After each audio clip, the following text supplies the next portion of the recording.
Hey guys, welcome to another video, and in this video on Terraria, I'm going to show you how to make a farm for glowing mushrooms, which can become very important later in the game and help you a lot in making potions early game. So, what I've done is first you're going to need the mechanic to even start this. And the mechanic is found in the dungeon after defeating the Skeletron. In the dungeon, tied up. It's the bound. She starts out as the bound mechanic. And once you find her, you're able to buy everything while she's down there. So I've already bought every wrench, wire cutters, and a lot of wires. I had a full stack, and then I got a lever. So what this ends up letting you be able to do is you're now able to actually do the stuff that you need to do in this video, which is first, once you get her and you get the stuff that you need to actually set this up, which is actuators as well, which are pretty cheap, but I bought a lot. Next, you have to find a glowing mushroom biome, which I have two right next to each other, and they are, you can tell what they are because of the blue mud, and then you can tell because of large glowing mushroom trees that grow there as well. And when you mine them, you can have a chance to get glowing seeds, I think they are.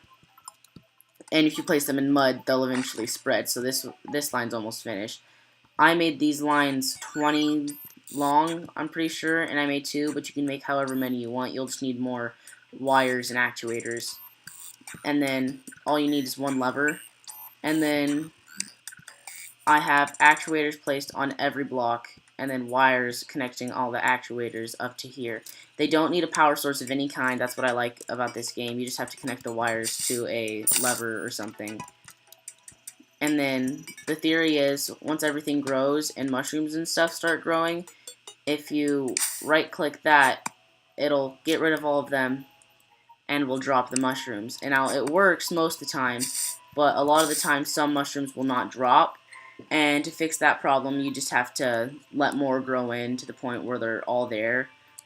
And it's a lot easier if you get 200 of these blocks connected, mud blocks, and then have it all surrounded.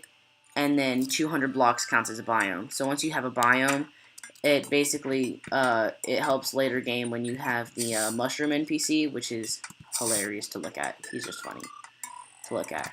And you can make all sorts of things with the glowing mushrooms, like, didn't know it did that. Like the crafting bench. If I had more glowing mushrooms, I'd show you, but and it just lets you do a lot of stuff later game, like making shroomite bars and then potion crafting in the beginning, so it helps a lot in the game to have a farm like this set up. Now, it may take you a little bit to find the mushroom biome, but you can easily and quickly find them in the cavern lair, which is really easy to notice because it's around here, and you can tell the cavern lair by moss normally if you're in the right spot, which is normally below a forest biome, but over here you can see it's below a desert biome. So as long as you have like moss growing and you have the typical cavern lair, if you want to know more about it, you can get the depth meter by killing certain enemies and then going through wikis and find out what depth cavern lair is at. But that's just a lot of extra. I just based it off of regular context clues, like normally right around this area is normally the cavern lair. Right around this area. So that's what I normally count as the cavern lair. And then you see all the way through down here, there's just a chain. And I'll do a video later about fighting and finding the goblin army and finding the goblin tinkerer. Now, I'll do videos on how to get every NPC in the game once I have all of them. But for now, I'll do them on the ones that you have, like the druid just shows up, and you have to have a firearm for a certain amount of time for the gunsmith. Iris the stylist, you have to find the nurse. You have to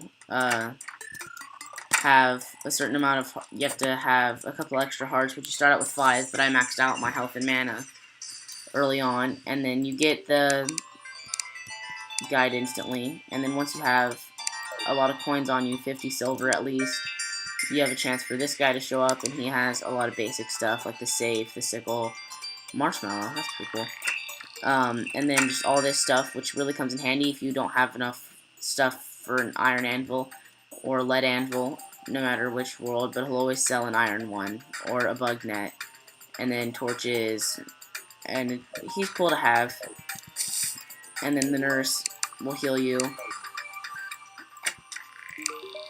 and then you can change your hairstyle here, and then for a price, and hair color, or you can also buy different hair dyes, like depth hair dye. I'll go ahead and buy it and show you what it does.